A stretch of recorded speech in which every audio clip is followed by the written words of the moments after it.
Welcome back to AFTV. This is the full-time show, your chance to have your say after Arsenal's 4-0 win against PSV, a return to the Champions League, and Arsenal very professionally dispatch of the opening day opposition. Turkish, we're going to be live for the next hour or so, breaking down the game, hearing from the fans. One of the really interesting questions that I'm still kind of debating in my head, even though I'm leaning towards one player, was the whole man of the match debate, because so many players really showed up tonight. I think wanted to do something. They wanted to do something after the Champions League anthem, under the lights and all that, and a lot of them did. I think we found the perfect balance between control and adventure in tonight's game. And 4 or 5 players could have got man of the match. There was a hell of a lot of moments from Jesus, and then he gets his goal. I think Trossard was a candidate. I think Saka had moments as well, especially in that first half. He's a candidate. Overall, for me, probably Rice, but then Odegaard played, was it the full 90? Yeah, he played the full 90 in the end. So those 5 can all be candidates, and then we kept the clean sheet. Not that they had much to deal with, but I think that's also a testament to, Saliba's ability to remain composed, and Gabriel's ability. Gabriel even played a part in which goal was it? With the ball over the top for Trossard. That was a Jesus' goal. So I think even Ben White and Zinchenko had good games. Raya's distribution was top. Yes, that's probably some of the best distribution I've ever seen from a keeper at Arsenal. I agree. I completely agree. So overall, it's a difficult one. I think it's Rice or Odegaard. That's probably what it falls to. But for me, Jesus had so many moments in that first half that shows his quality and shows what we've missed, not only at the start of this season, but during that midpoint last season. So hopefully, he's got his goal against United. He got a goal today. Hopefully he kicks on and continues it, because he played 23 games last season, or 23 starts. He got 11 goals. So I think for me it would be Jesus, but I understand Rice or Odegaard. Yeah, okay, and like you said, so many other performances. I thought Saliba was just phenomenal at the back as well. Everyone, we really want to hear from you, because we do this show because if we do our fan cams or we have our say, this really is your chance to have your say. We want to hear from you, and we know we speak to so many of you regulars that call in as well, but everyone absolutely welcome to jump on, even if it's your first time. Come and have your say on all things Arsenal, and just breaking down this game with us. We really want, because I love it when we get callers come in and they just give me a different perspective on things. We do things in the four walls here of AFTV, and I know what you've said, and I'm developing an opinion based on that, and then other people as well are contributing. We're also discussing amongst ourselves. Sometimes people just watch it completely separate from all of that, comes in and goes, well, what about this? And you go, you know what, I never thought about it that way. So we really want to hear from you. We're going to be taking calls in about 10-15 minutes. We're going to break down the game in a little bit and then hear from all you amazing fans. Okay, let's go from the start. So Havertz came in, somewhat predictable. Jesus started, somewhat predictable. So much fallout from this Raya-Ramsdale thing, because Raya kept his spot. And I want to know what school of thought you've got, which is Robbie theory, which is Raya played the Everton games, that he was ready for the PSV game, and then he'll be Champions League goalkeeper. There's pessimist theory, which is, for some people, pessimist theory, which is that Raya's the new number 1. Get used to it. That is it now. There's what other theory is there? There's a theory that he's going to start rotating keepers for different games. Yes, horses for courses theory, let's call it, which is actually we were coming up against 2 teams where we knew we were going to be very dominant. He needed a goalkeeper whose distribution would be crucial for that. Against Tottenham, maybe, where they attack us a little bit more, we need more of an out-and-out shot stopper in Ramsdale. Which theory you subscribe? Do you have a Turkish theory? Do you have a fourth?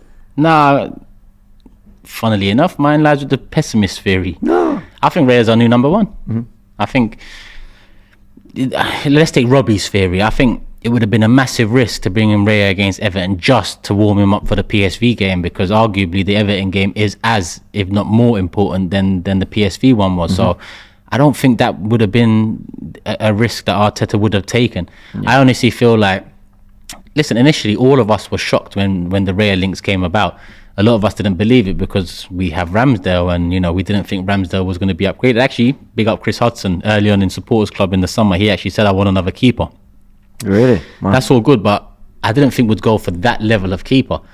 So now that he's come in and started both games after international break, I think that was the plan all along from Arteta. I think he said to himself, listen, if I start Raya game week 1, it's probably very unfair on Ramsdale. It will cause a bit maybe of division. You know, it would make some noise that we don't necessarily need starting the season. But if we, go into international break in a healthy position, come out of it, that's probably a good time to bring him in, because there'll be more questions, like we're saying now, more theories around it than potential answers. It's only going to be answered in weeks and months to come. But I honestly think he's our number one now. Well, and some really impressive stats came out of the game with 33 of his 40 passes were accurate ones. That's an 83% pass completion rate. Of his long balls, 12 made it to their target out of 17. But I almost think that's a slightly disingenuous stat sometimes, because sometimes hitting an area is the task, because you are going to pick up the second ball. Yeah. So I almost want to know how many of those passes led to us actually retaining possession, because I can't think of anything Raya did in the distribution sense that lost us the ball. And some of those pings, I remember one that he just drove through the lines into Kai Havertz in the second half. There was one where we were on the watch along, and I said... Right at the end? Yeah, and I said, right, there's a long ping, and I imagine he's going for Havertz's head. Yeah. And he just hit it. Like, Havertz didn't have to work that hard to get to it. And it sort of takes you back to the Raya Tony days, where Jurgen Klopp called David Raya a number 10 in goal, because every pass was sublime and it got them into attacking areas. And maybe in the first half not quite as much. We saw some really good short to medium distribution. In that second half we started to see him go long and hit the spaces brilliantly. Another ball out to Reece Nelson, which was immense. I'd love to get his pass map. I'll try to get it for Tactical Insight tomorrow. But it wasn't just the coolness, the calmness, I'm David Raya, I'm 27 years old, I've got the experience, I'm all good. This was him actually really flexing what he can do on the ball. I think so. And don't get me wrong, Ramsdale's distribution has been class for us overall. I just think Raya is better at it, and he looks more composed with it. That could come with age too. He is slightly older than Ramsdale. I think he's 3 years older. 4 years older. Yeah. So that composure in doing and taking the risks that these modern day keepers take maybe comes with that 3-4 years more experience. Yeah. So it's not to say Ramsdale can't get there, but Raya just does it with such a aplomb. He just does it, and he doesn't make a meal of it. He doesn't, and maybe Arteta likes that. I actually like Ramsdale's character when he riles up the away fans and even opposition players at times if they miss a penalty. I like that type of character. That's a bit of old school for me. But modern day, managers sometimes want more control over their players, and I think Ramsdale is a hard one to control at times because he gets quite emotional on the pitch. So I think that's a key factor as to why, because we have a quality keeper in Ramsdale. Now we've got another one in Raya. So I think just the difference is that calmness and that composure, and that's not only a benefit to the keeper, it's a benefit to the other 10 players on the pitch, because they've got a keeper that they know he's on job. They know he's calm, composed. They're probably not going to be as wary to pass it back to him as maybe they have been with Ramsdale in the past, because at times Ramsdale has cost us with a few, I'll say a handful of passes across the last 2 years, and it's fine margins. Yep. We've got a really good comment here from Kai. Says the only thing I've yet to see is if Raya can make the clutch saves the Ramsdale's had to make on numerous occasions in the past, which he shouldn't have been able to save. Can Raya do that? That's a good question. I'm not even talking about whether we've seen him do it for Brentford, but I'm saying, Anfield away, Tottenham when you're 2-0 up, Ramsdale stepped up with huge moments, Villa away, and really top save. I think, his first season, Ramsdale, he was very impressive when we're talking about the distribution, everything. His second season, I think he had more highlight moments as an actual shot-stopping goalkeeper. 100%. And Newcastle's, do you remember the point-blank one from a corner, and he just stuck an arm out away to James's Park? Yeah. Ramsdale's had some big moments as a goalkeeper. The Liverpool one, I forgot, it's Salah, bent in back post. Yeah. And he just got fingertips. Which one is he nominated for the Yashin Trophy? Which save was it? It might have even been that save, fingertipped. I mean, that was brilliant. Yeah, so he's got do you remember the Canate one? Like we're talking 95th minute. Yes, and you think he's just going to put it over, and he scrambles in. This is Raya does have to show that side to his game. So Tottenham, who I think are going to throw a lot more at us in this game than they have in all the previous derbies of the last few years, even though they've won a few, they've been so negative and on the back foot, allowing us to play our football. I think they're going to take the game to us a bit more. Interesting to see whether he thinks Ramsdale is better suited to that kind of occasion. Ramsdale was a strong candidate for man of the match at White Hart Lane. Oh yeah, A strong candidate. So you're right. We haven't seen that side of Raya yet. All we can talk about in the 2 games we've seen him is his distribution, is his composure, is his calmness, is his intimidation in the box, his presence, catching crosses. It's funny you say that, because EQ has said Raya's more physically intimidating. So yeah, other people there's seeing something that too. about him, but we haven't seen the other side yet. Where with Ramsdale, we've seen his shot stopping side, and I know he's got a near post problem for sure. Oh yeah, But we have seen a overall, few in there. his shot stopping is class as well. Okay, well, Dave Jordan says Ramsdale's our Claudio Bravo. Time to go. That is so harsh. Is Ramsdale become your new Kieran Tierney, eh, Dave? All right, we're going to take some callers in just a couple minutes. We're going to chat a tiny bit more about the game, but remember, this is your chance to join us. And I mean it, we really want to talk to you all, because Turkish and I have been together the whole last 2-3 hours. Really don't want to talk to each other that much. So please jump in and have your say here on FanZone with us. Just download the app, free to do, and you can follow the instructions. Super easy, and you can be on our screens with us right now. Let's talk about the fact that Arsenal seemed to get their fluidity back in this game, Turkish. We looked a far more cohesive unit in the attacking third, and do you put that all down to Jesus being back in the team and the way he knits things together, or are Arsenal understanding each other a little bit? But I thought Kai Havertz looked more involved in build-up than he has done normally. He actually wanted the ball in dangerous areas and was getting involved. It felt a step up from... I actually thought Everton and Goodison Park was really good in terms of on the ball. But this just felt like our best of the season in terms of the complete nature of our football. It does coincide with Jesus starting, and I think Jesus starting plays a big part in it. Because as much as Eddie's got credit for, when he steps in for Jesus, and at times he deserves that credit, Jesus is just different class. I've said it before and I'll say it again. As a pure footballer, Jesus is the best in this team. As a pure footballer, I think the only ones that really come close is maybe Trossard and Odegaard. But Jesus just mixes that culture with, the Brazilian flair, and he can beat a man, he can chop a man. Yes, he needs to work on his finishing, but when he's there up front as the focal point, he's also very physical. He can hold a big defender off and pass it round the corner. And I think I think Saka, Martinelli, they thrived off that last season. I think Trossard can thrive off that too. So I think Jesus just suits us perfectly in that position. That's why I would have liked another striker this summer. I know I keep on going on about a different profile of striker. Yes, I would have liked that ideally, but we didn't bring one in the same profile as Jesus either. So when Jesus is missing, I think we are a very different team. We pose different threats. What are you thinking of these Tony links then?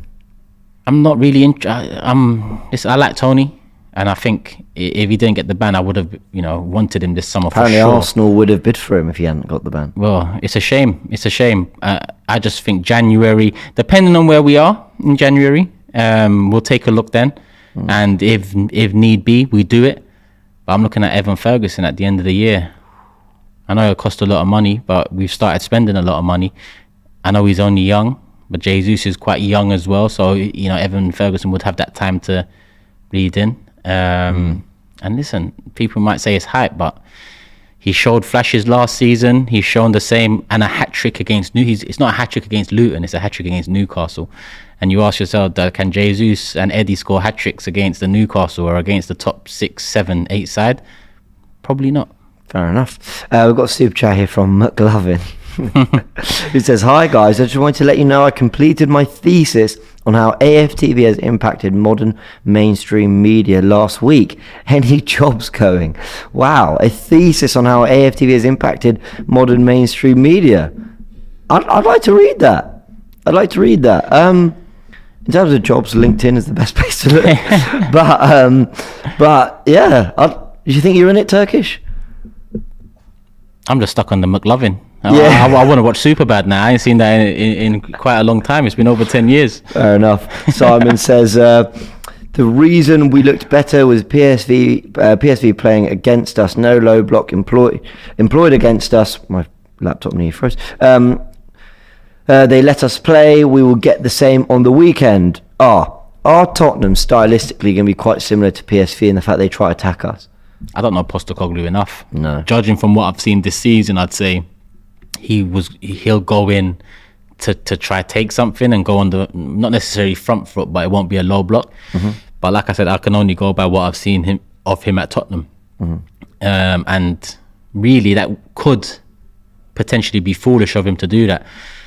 But I don't think they're going to set up like an Everton against us, that's for sure. I think it'll be closer to what PSV were tonight. It'll be interesting to see how Arsenal respond to that and what they do in terms of their midfield structure, because we know they've got energy in there. Let's see. Simon says Ange's attacking. That is very true. Look, we've got all week and the rest of this week to build up to the North London derby. Let's just sit here and enjoy so much more of this game. We're going to take your calls now. I believe we've got Michael joining us. First call of the day on FANZONE. Download FANZONE and you can have your say. Michael, a return to the Champions League, eh? That wasn't bad. Here we go. That's right. I don't see the team in the world that can beat us if we play the way we did in the first half. And what I love is the way I felt at various times at the beginning of last season, that it's like we're looking at the Arsenal attack achieve consciousness, that you're not just looking at separate brain cells, you're looking at like a collective brain working out in the attack. And what impresses me about most of the goals today is not just the quality of the finish, but the quality of the assist. That, you know, like on Odegaard's goal, that ball is played into him with the direct knowledge that of exactly what he's going to do to it with his left foot, for instance. Yeah. And I don't see how Bayern or Real or City are going to confidently be able to beat us if that's the way we play. It's a big claim. I want to know why it clicked so much going forward in this game. And I'm one of the people who's saying that our Everton performance in terms of, you know, our attacking play was fluid. It was good. I was happy with it. But this was definitely a level up from anything we've seen this season. Just wondering, like, why you think that was. What clicked? What is it? A combination? It's one of two reasons. Either PSV is a much poorer side than we thought they were, or we made them look poor because they simply couldn't handle the intricate consciousness of the passing in the final third. Yeah. And I think it's the latter. I think PSV is a good side. I think they'll probably come in second in the group. But if that's true, the fact that we're beating them 4-0 on the first game says something about how far we're going to go in this competition. Yeah, we were really wrestling for our man of the match. Do you have a clear man of the match for you? I don't know. I would give it to Trossard or Saka, but there's an argument for 3 or 4 other people. Yeah, it's a tough one. They're really. I genuinely think 6 of them could have got it. Fair enough. Take it away with some Shakespeare. Do but think how sweet a thing it is to wear a crown. I'll make my heaven to dream upon the crown, and while I live to account this world but hell, torment myself to catch the crown, and from that torment I will free myself. Can we do this and cannot get a crown? Come on, you Gunners. I got some of it. Always a pleasure, Michael. Nice one, Mike. Okay, good. Take care of yourself. Bye. I got some of it. I'm always there, like, because he picks them to fit with something. And I'm just like, am I too thick? Or is Shakespeare just like... Yeah, Shakespeare's not for me. No, it's not for me. Michael, next time, come back with some Nas quotes or something like that. He's also he's got inspirational lyrics out there. Maybe. Eminem. Well, I don't know about if this is inspirational, but let's stick to Nas. Oh, anyway. We've got our next caller. Ryan is joining us. Ryan, how you doing? I'm good. Shakespeare's not for me either. Give me some Nas, Ryan. I know you got some bars there. No, man. But yeah, man. Tonight's performance, guys. Oh man, for me, the best performance of the season so far, I'd say, man. From minute 1 to 45th minute of the first half, I think that's been the best first half performance, and in general of play that we've played this season. I thought, for me, I know Turkish, you kind of think on the same lines as me. When Gabriel Jesus plays like that, for me, he's just unplayable, man. Yeah. He's just on another level. And this is no disrespect to Eddie Nketiah. I love the work rate that he does in that, and people say he works hard in that. That's a given that he should be doing as a footballer, is working hard. But I thought Trossard, Odegaard, all 3 of them in particular, they give us different elements to the way how our attack forms out as well. And Odegaard, the way how he can just strut about it, sometimes it feels, it's almost a bit what like Mr. Ozil used to give us, but 10 times of the work rate that Odegaard gives us as well. And I just think with them two, especially Jesus and Odegaard, it lets others around us go and do what they need to do as well. Because I thought Havertz had a good game tonight as well, man. Like, I'm not, and dare I say it, man, I thought there's some of the things I think that he was doing with the ball that I think maybe does European football suit him a bit better than the Premier League. Like, does Arteta maybe have to think about rotating the team in certain different ways to accommodate him in that kind of, depending on the opposition that we're playing? Because I thought it would have been a tighter game than what it was tonight, but the Ryan, fact that we blew them away was... Can I jump on that Havertz point? You just talked about whether... I'll be honest here, I've not always understood massively this whole, the Champions League is different to the Premier League. Like, I think it is, but to a point where Havertz will suddenly look brilliant to whatever. The one thing I did, though, notice tonight, and I don't know if it is PSV or if it's like Champions League, European football, obviously we're going to learn more. Havertz looked that physically imposing player everyone tells us he is. So yes, one of a few things has happened here. He's got better. The opposition aren't physically imposing, or just like you said, European football in general suits him a little bit more. It reminds me of when Granit Xhaka, I'm not saying the same performance, but the theory, when Granit Xhaka bullied France at the Euros, do you remember? Yeah. And I was like, he bullied a midfield of this, that. Yeah, but there's a tempo drop at certain, in football, in different competitions at times. What I saw Havertz doing today was, he was stronger than almost everyone he was up against physically, whether that was in the air, that was shoulder to shoulder. He was winning a lot of headers, but convincingly, not just putting his body in the way, convincingly winning his headers, putting himself places, holding and pinning down his defender and taking the ball down with his feet. And look, Havertz still has many levels to go. We talked about the watch along. We're far from seeing the final product I hoped he'd be. But he looked a lot closer to what people told me he was meant to be tonight. I actually think 100%. I actually think it's simple. He applied himself a lot more to. Do you think it's that more than anything? Yeah, I agree with that, Turks. Yeah. He just looked like he wanted the ball a bit more. He looked like he was making space for himself a bit more. And when he had the ball, he showed some physical presence. He managed to link up well. He had a chance in that first half, which really he should be getting on target. I think that's simply it. I think that him being dropped last game was probably a wake-up call. Yes, you're on 200, 300k, whatever it is. Yes, you're 65 million, but trust me, you can be dropped. Yeah. So this was his chance to redeem. I think it was... I also think it's a point of where... I think he had a point to prove in front of all the Arsenal players around him as well, because let's face it was our first night back in the Champions League tonight.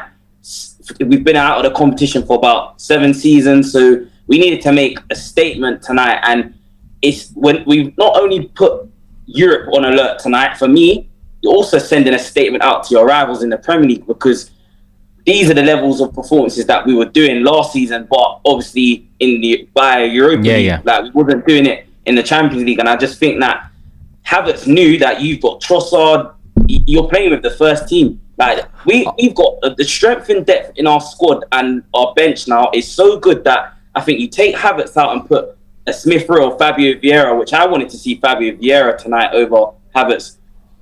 Fabio Vieira, he's taking his game up to another level, because the drop off in quality now. Let's be real. We used to think Fabio Vieira coming on, we used to all go, "Oh, he looks sharp." Right now, he's getting knocked off the ball. He's not holding the ball up and bringing others into play. But you think Havertz coming off and Vieira coming on, the quality of play doesn't drop off dramatically like how it would in previous seasons, I would say. But one thing I would say as well, Raya, for me, I think he's number one, man. I know you lot talked about it, and I was hearing some of your points.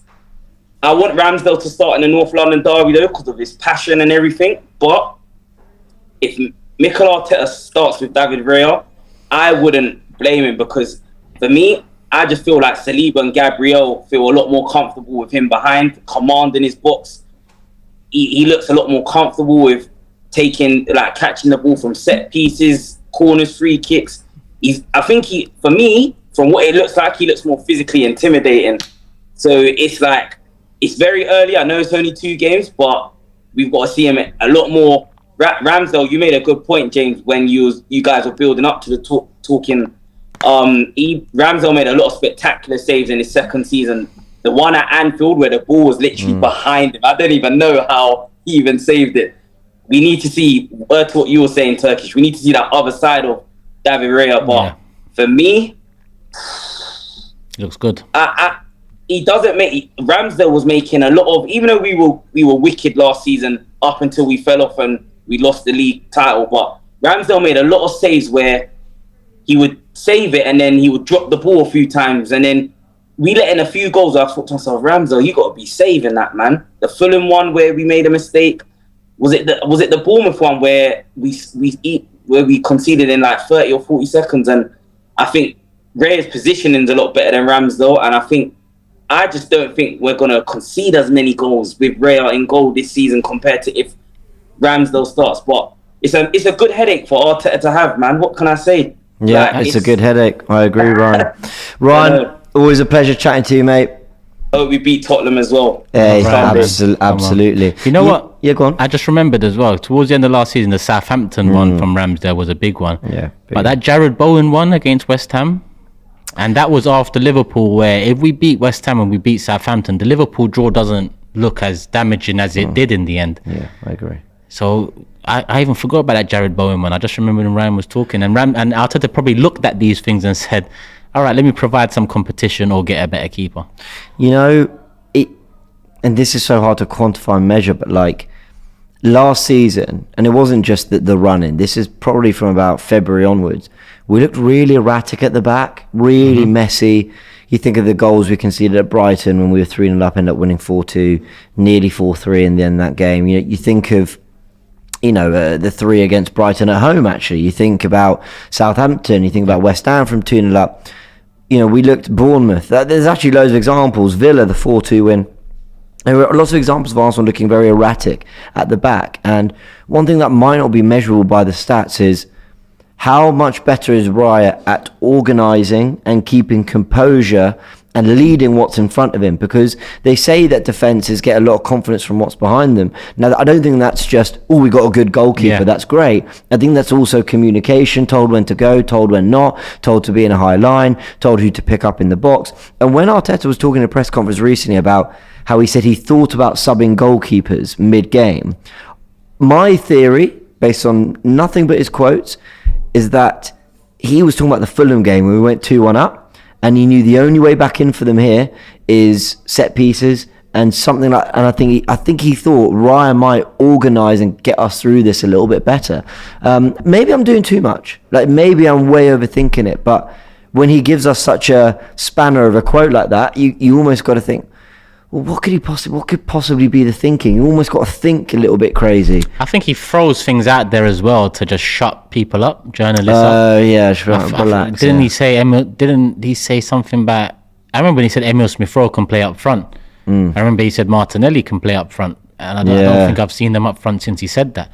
Yeah. He said, I've played 63 formations in the game. Sometimes journalists just ask questions where you're at your spot. He either gives a one-word answer or he just tells them something that... all right, take this and use it as a headline. Yeah, completely. And I think actually, that's convincing me more. You're right. He does just say things that you're like, you get caught up in, but then you're like, actually. Well. Yeah, you find out 3 months later, he was chatting a bag of shit. He hasn't done it again, has he? Yeah, absolutely true. All right, let's go to our next caller. How you doing? Hey, guys. Yes, bro. Can you all hear me? Yeah. What's your name? Loud and clear. Oh, my name is Frank. I'm calling from Manitoba, Canada. Nice. Frank, pleasure to chat to you, man. You must be delighted. We've got the win 4-0. And look, a good way to announce ourselves back on the Champions League stage. 100%. I got to say, too, we're the only stadium that is going to show Champions League football this year. Just putting it out there. In no London. Chelsea. None of those guys are down the road.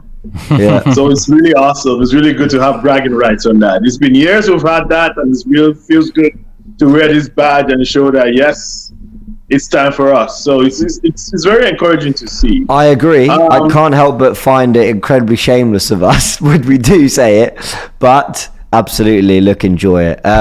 Go on, give us your thoughts on the game, and I want to know also your thoughts on Kai Havertz in particular, who, and I want to keep sort of stressing, wasn't levels, but went up levels, which is good. Okay. This is the Kai Havertz thing for me. It's a confidence thing.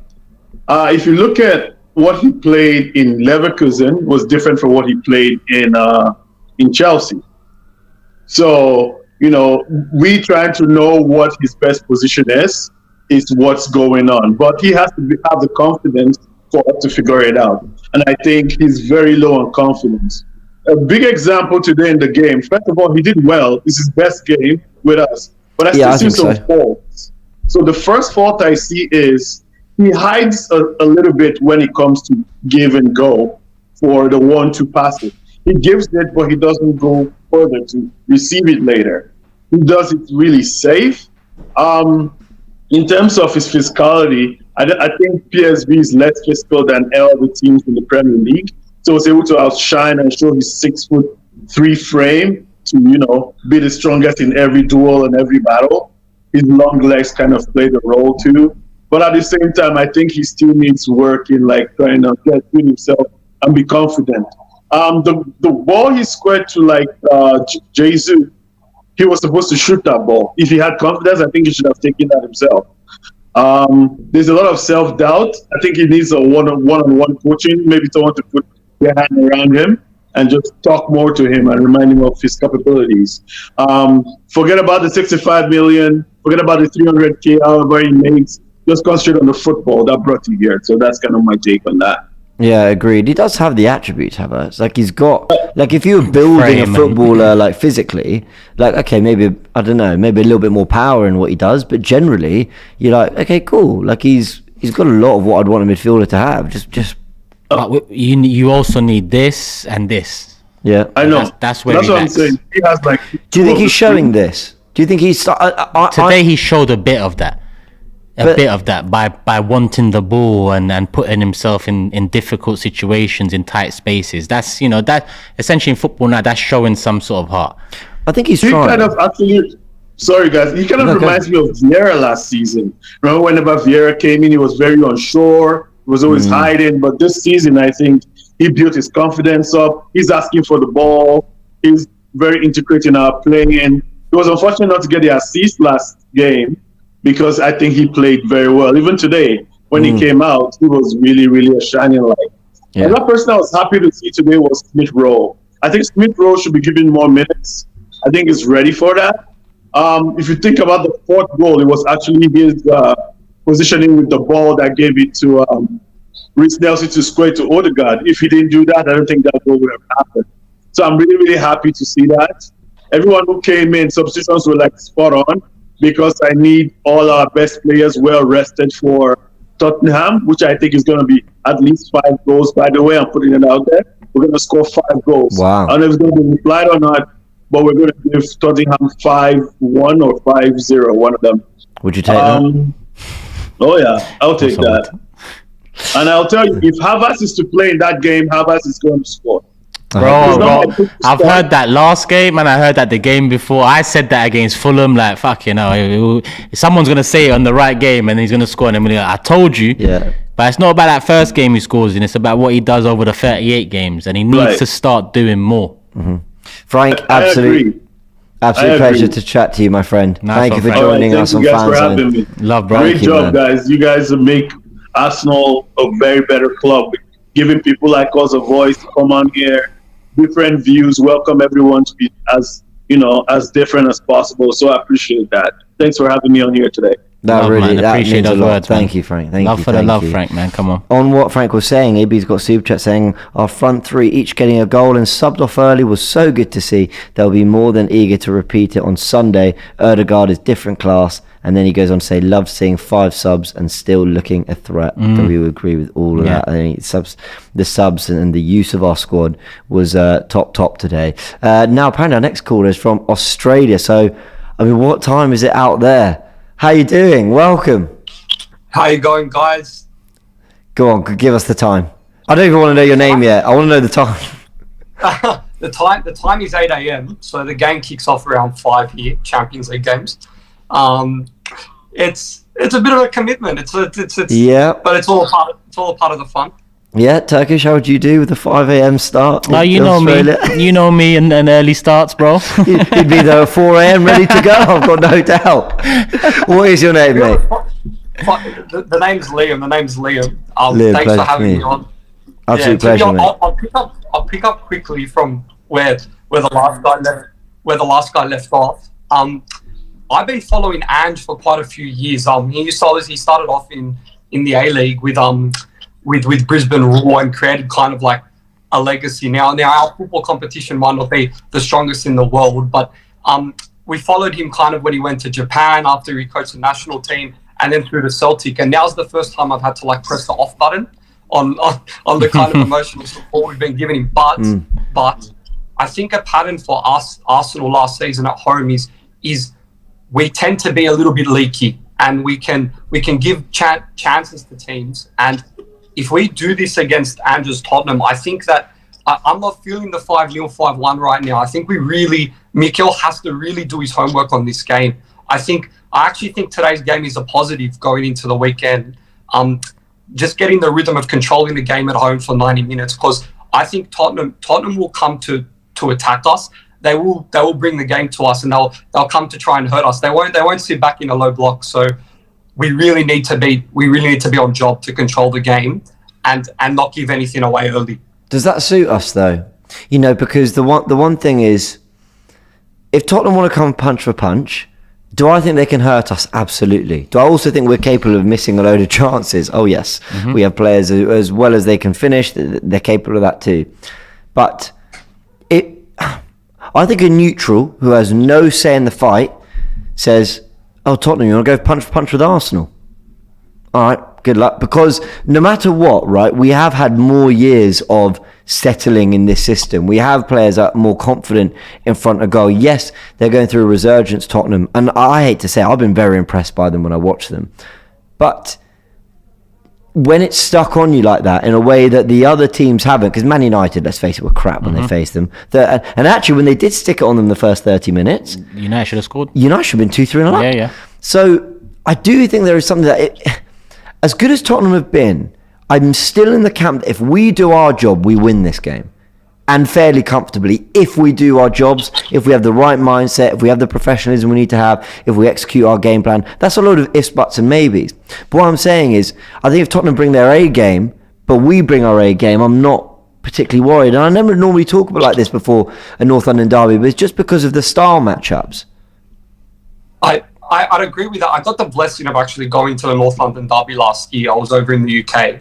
Nice. I just think that the tactical battle, the intricacies of it are going to be important. I think back to the Liverpool game at the Emirates last year and I'm not saying Arsenal took it to Liverpool that game. I think we went up within the first minute. I just think there's going to be periods of the game where they potentially need to manage it, as opposed to a North London derby at home where you often just see us, I think last season, maybe even just throw the kitchen sink at them. So I just think I completely agree that if we come with our 100%, we get the win. I just think there's going to be periods of the game where we're going to have to accept that we've got to ride this storm a little bit, because I think they will throw bodies forward. Fair enough. Liam, thanks for the insight, man. It's an absolute pleasure to chat to you, my friend. And please do join us again on FANZONE. Oh, go on. Can I say one more thing? More thing? Someone I feel like isn't spoken enough a lot. I know he's just come back from injury, but I actually think the most important player to us getting over the line this season to turn the Premier League into us holding the trophy, I actually think it's the goals of Gabriel Jesus. We speak a lot about Saka, we speak a lot about the X factor. I think he's got something special, but we need to see him start hitting numbers like 18, 19. I think that's the one to watch for us. Yeah, mate, I think you're absolutely right. We'll pick up from there. Absolute pleasure chatting to you, man. Thank you so much for calling.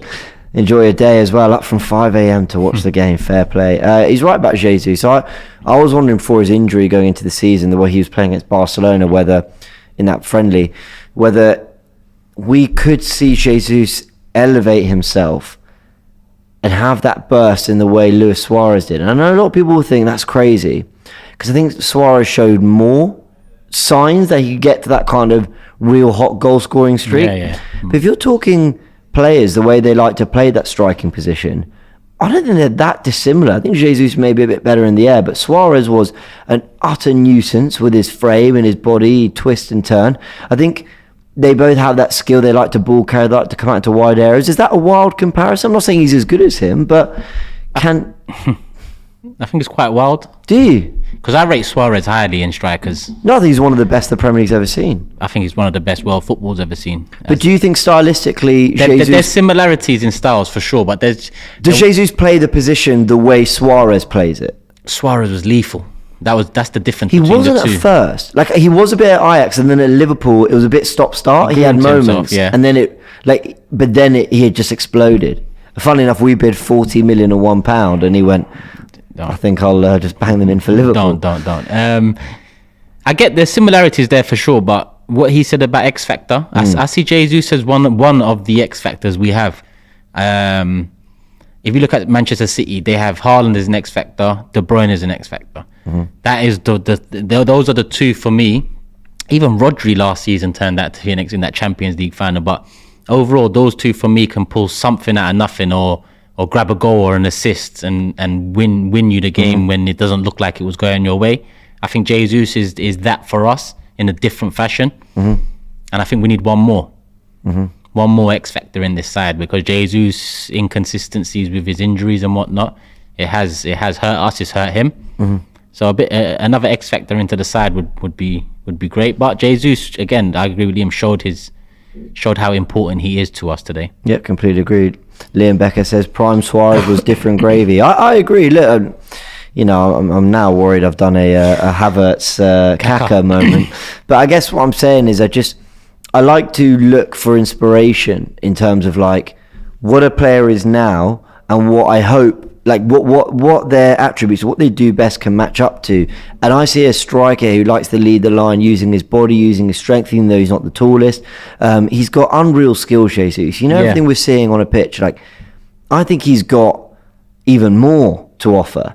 What was that chance where it was on his left foot and he did a step over, dragged it onto his right, and then forced a save from the keeper from distance? Like, he has moments where you're going, this is just pure football. And that FUTBOL, just pure street football, and I love it. Yeah, you don't get many of, even Brazilians, and you don't get many of these types of Brazilian players anymore. And that's where it comes from. That was part of Brazilian football, the culture of Brazilian football, and he's got that in him. It's just a shame he's not lethal. That's the only thing that lets him down, because he could have had a hat trick today.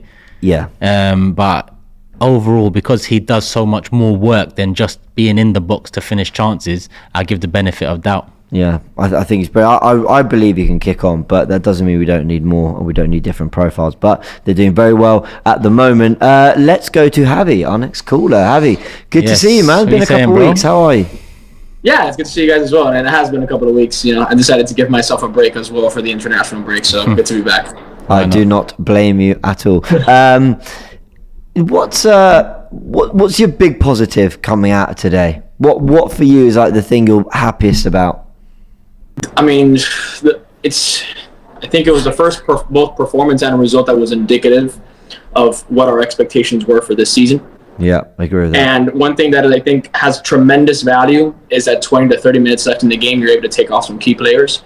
And that's something that we need to see more of in the league as well. One of the reasons people like to call me negative sometimes, but one of the reasons I get so upset when we scrape by on wins is because us trying to beat City or any of these big teams for the league, it's the fine margins and it's the little advantages you have to find. Chances are City is going to win their game and we're going to win our game. But if Haaland gets taken off in the 70th minute, or some of their key players get taken off in the 70th minute every single game, over the course of 38 games, you add up all those minutes, that's 6, 7, 8 games less that they had to play compared to someone like Bukayo Saka, who always has to be running about for 90 minutes. And in the crunch end of the season, those fatigues, those injuries, those tight calves, those tight hamstrings catch up to you. So same way we're able to take off some key players today, 20, 30 minutes, that's key for a long season, for rotation, for having a tough Champions League game, given the fact that it's our first game back, and then the North London Derby, 3-4 days later, and then another, Carabao Cup round coming around. That is key. And we need to see more of that in the league as well. Killing games off 60 minutes, take off some of the key boys, put some of the more fringe players in the squad, get them more minutes, get them more comfortable, build their confidence, and have a proper squad that can go. So that to me was the best thing about today. I think that's such a superb point. You're right. They do add up those minutes. They do catch up. And I wonder now, you got me wondering whether that leans into Arteta's tactics for the game. I thought Arsenal pressing much higher up the pitch. They looked a lot more aggressive. They looked like they wanted to win the game early, and they basically did. All the way up 3-0 up at half time, but 2-0 up after 26 minutes. It almost looked like Arteta.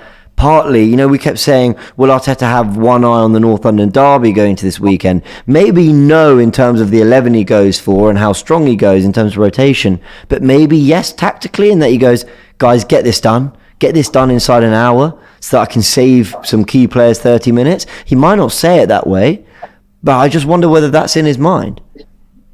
Yeah, and I think that was probably the main thing behind Trossard's substitution, who I think was probably the last person you would have taken off. I think Martinelli, carrying a little niggle right now. Trossard's probably the first name on that team sheet. So I think him taking off in the 60th minute, I think, is indicative of him having the North London derby in mind. Yeah, very true. You thinking Arteta thought the same?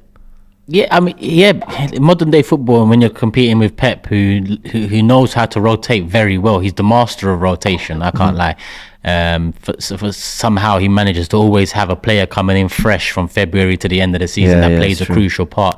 So when you're competing with that, Javi's right. You have to manage accordingly, and that's part of why we started the season maybe not in the same fashion as last season in terms of performance. Yeah. But we're still picking up the points. I agree. We've only dropped points in one game. We haven't lost, and it's boding well because it's not only today his substitutions were spot on. He's been right pretty consistently this season, which is something he was criticised for last season. No, you're right. Vieira's come on twice and made a difference. Eddie's come on once and made a difference.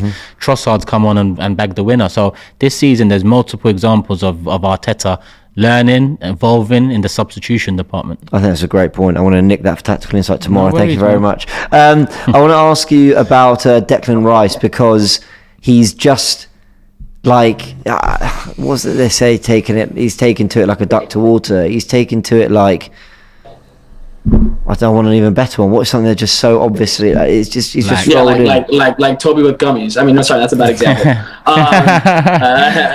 But I mean, like Italians to pasta. Huh? Like Italians to pasta. Yeah, I'll take that. There you go. Yeah, but I mean, listen, he's been phenomenal, man. And you know me, I was a bit critical of that transfer fee, but Jesus, I mean, James, I think this guy can operate as a lone six, no problem.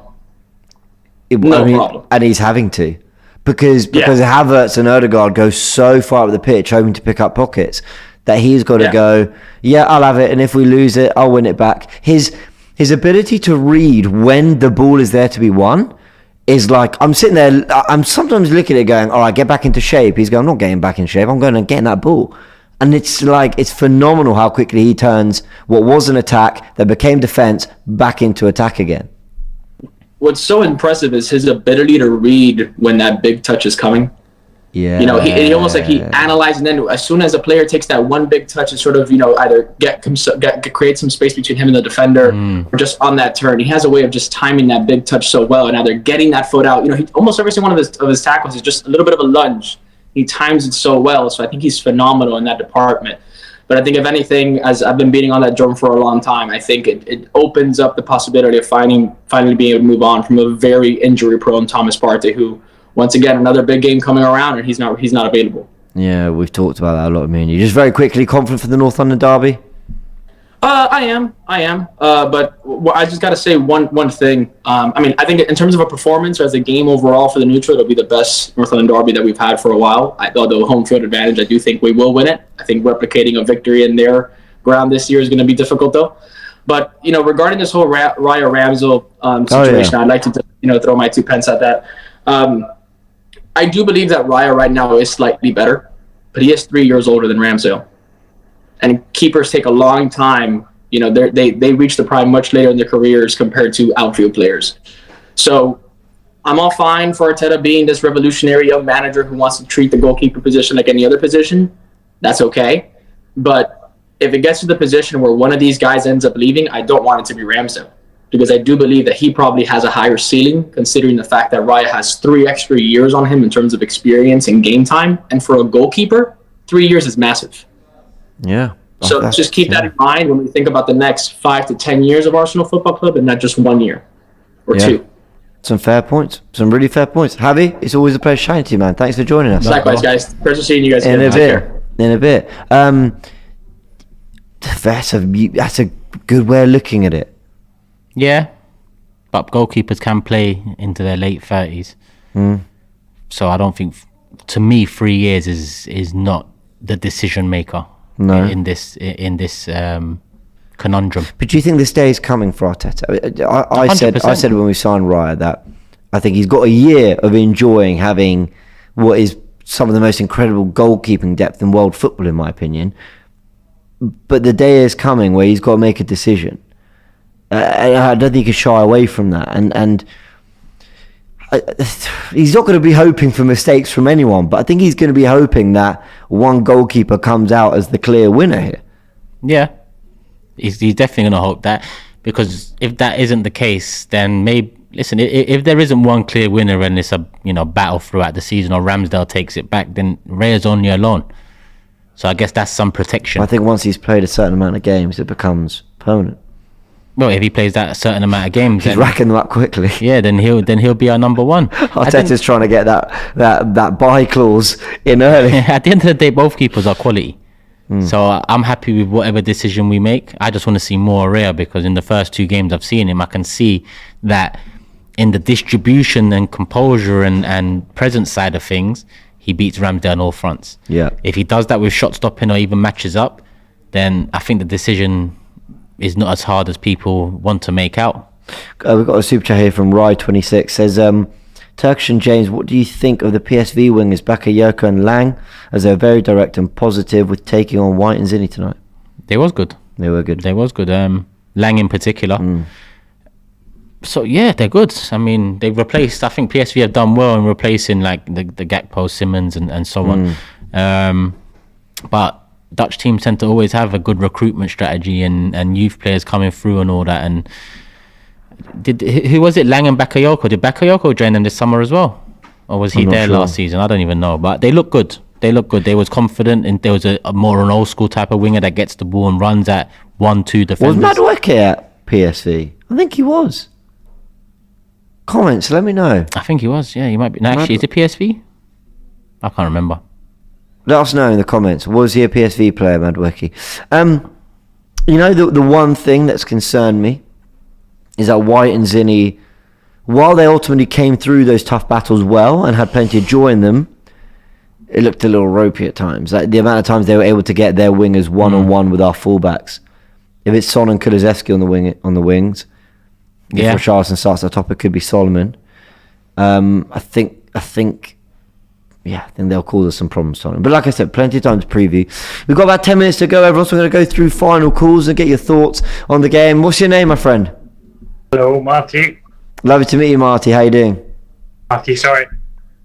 What's that, sorry? Marty. Lovely to meet you, man. How you doing? Not too bad, yourself? Yeah, good. We won 4-0. Best player for you tonight? Pardon? Who was the best player for you tonight? Hey, Odegaard. Yeah, Odegaard, yeah. He was tremendous. I thought he just pulled the strings. Do you think this kind of win sets us up perfectly for the week? We've just won at Everton 1-0. We've got the clean sheet. We've beaten PSV 4-0. Tottenham on the weekend. Is this what you want in terms of, you're kind of breezing through, you get confidence, or did Arsenal need more of a test tonight going into a big game?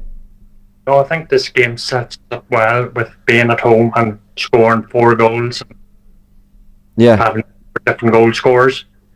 Yeah, no, you're right. And that's the one thing, the goals are shared across the team, which is why you see we're linked with a player like Ivan Toney, and you sort of wonder, does Ivan Toney become a bit of a focal point? Have you seen the links to Ivan Toney out of interest? Did you see? Yeah. Would you have him? Would you like him at Arsenal? 60 million? And I think you'd get him for about 70, 80 million. Yeah, well, would you pay that much for him? I would, yeah. Yeah, fair enough. Where are you calling him from? Northern Ireland. Northern Ireland, nice. Amazing. Just back in the Champions League, man. It's just so good. I mean, we've I think just having been gone for 7 years. I take it you were a fan back when we were last in the Champions League. Oh, definitely, yeah. Yeah. That Bayern Munich, it sat with us for a while, didn't it? No, it did. Yeah. I mean, I don't know, man. Just the fact it's taken this long to come back upon a performance like that. Yeah. Marty, thanks for joining us, mate. It's been an absolute pleasure. Thank you. Nice one, mate. See you in a bit. Who's our next caller? How you doing, my friend? Yo, Hi guys. you good? How are you? Sorry, I can't get you. I said, how are you? I'm cool. I'm Eric. I can't get you guys. Eric, pleasure too. We can hear you. You can't hear us. No, he can't hear us. We'll try to get Eric back. Who else have we? I think we've got another caller maybe. Got some comments as well coming out. Ivan Toney for Arsenal. Some people are saying Raya wasn't really tested. It was a good defensive performance. Says Richard. PSV sold Madueke in Jan 2023. So yes, yeah, we did have him. We did have him for a little bit. The treble's back on, says Dennis. First clean sheet at home, says Roscoe. Yeah, of the season. I think that's right. Yeah. Yeah. I just tonight for me, I just asked that question to Marty about whether we needed more of a test going to the North London derby or whether we needed to just come through it smoothly. I think this team have been tested more than enough over the time they've been under Arteta and over the last year or two. I think Arsenal just needed to go out there and have a real confidence boosting performance where they felt comfortable and hope that they can carry that into Tottenham. I hope. Listen, win, lose or draw against PSV, Tottenham, we should always be ready for that one. But you're right, it's the best way to go into it. 2 clean sheets off the back of international break, a performance like the one we put in tonight, which is our best overall performance so far this season, and we move on to the North London derby at the Emirates. Completely agree. Well, we've got a couple minutes. Let's just touch in on some of the other results. We mentioned that Sevilla and Lens drew 1-1. Let's have a look at the match stats from that. Very good result for us. It's a good result for us, and Lens outshot them 12 shots in Seville to their 10, although Sevilla had 52% of the ball. And I've seen a picture of Ramos. So Ramos started. Sergio Ramos at the Emirates. Yeah. I'm looking forward to that. Inter Milan drew 1-1 at Real Sociedad. Napoli won 2-1 at Braga. Salzburg won 2-0 at Benfica. So a lot of the away teams having a lot of joy. Luckily, not the case for us. All Man United lost 4-3 against Bayern Munich. And I know stats aren't everything, but 19 shots for Bayern, 60% possession. I think 4-3 might flatter United a little bit, but let me watch the game before I say too much on that, and I knock this all over the place. Galatasaray 2, Copenhagen 2, Real Madrid with a 95th minute goal thanks to Jude Bellingham, beating Union Berlin 1-0, and then we're going to yesterday's results for Feyenoord, Barcelona 1. Did you see the Lazio equaliser? What was it? It was the Providel goalkeeper, 95th minute. Yeah. Bullet header. And have you seen the thing behind that? He was born in 94, his number is 94 on his back, and he scored in the 94th minute. Wow. Fair play to him. I hadn't seen that, but good on him. Quick word on United, who maintain their mudness. I mean, look, some people might say 4-3 at the Allianz, show some fight, but look, it's another defeat, and you look at the error from Onana and all that. Ultimately, Man United are rivals in the Premier League to us, and I want them dumped out of this competition as early as possible. And look, they'll probably still go through because I think who else is in their group? Copenhagen and Galatasaray. Copenhagen, yeah. I mean, I say they'll probably go through. Was that a draw in that game? 2-2. I just say 2-2, yeah. Oh God, yeah. Actually, they'll be happy with that, United, won't they? Yeah. Even though they're bottom of the group, they'll think at least they split the points. Yeah, but. To us, the Sevilla draw was a blessing. Likewise to Man United, the Galatasaray draw was a blessing for them because they've taken an L in their first one. So Galatasaray drawing at home, especially when everyone would probably consider Galatasaray to be the third biggest threats in that group overall, bodes well for United. They'll get through second, worst case third, and go into the Europa League. Either way, they're not going to do anything in this competition. I hope you're right. Anyway, they have lost 4-3 at Bayern Munich. I look forward to watching those highlights. Everyone, that's been full time and FanZone. Hope you've enjoyed it. Honestly, we do these lives twice a week. That's away from the games, and then it's an extra twice a week when we are playing. So obviously we have the Champions League, and we'll be back on Sunday as well. FanZone is our chance to chat to all of you. Personally, we see in the comment section. We chat to some of you on social media, on Twitter and everything. This is your chance to come on AFTV and have your say. Of course, outside the game, Robbie and Cecil are there, and it's brilliant. We love interviewing the fans that are there and they've experienced it at the Emirates, but we know that Arsenal is such an amazing fan base, and we want to speak to every single one of you. We had a caller in from Australia who's been up since 5 a.m. watching the game. Fair play to him. And we just, we love these stories and we want more of that. So do download the app. It is completely free to do. We wouldn't ask you, we would be pushing it so much if it wasn't. It's so easy to jump on and have your say, and we encourage every single one of you to do that with us. We've got a live tomorrow, Forever Arsenal, 11 p.m. 11 p.m. 11 p.m. I'm looking forward to that. It's going to the evening ones, especially when they're lives. They're just a bit more dumb, aren't they? Yeah, and I've got big 6, 9 to 11, so just before that. So yeah, it's going to be a interesting 3 hours. At least we got the win. Well, I'm going to have my drinks at the ready, and from tomorrow, I'm quite calm now. Tomorrow, stress, build up, worry, panic, all that. Not because I'm not confident, just because that's what being an Arsenal fan that's what happens. is all about. That's Turkish, pleasure, man. Thank Always you so come much. on. Big thanks to everyone who's joined us, whether it be via the comments, via calling in, liking the stream, whatever it is. We really appreciate your support with AFTV so far, today and across the week as well. We'll be back tomorrow. Catch you very soon.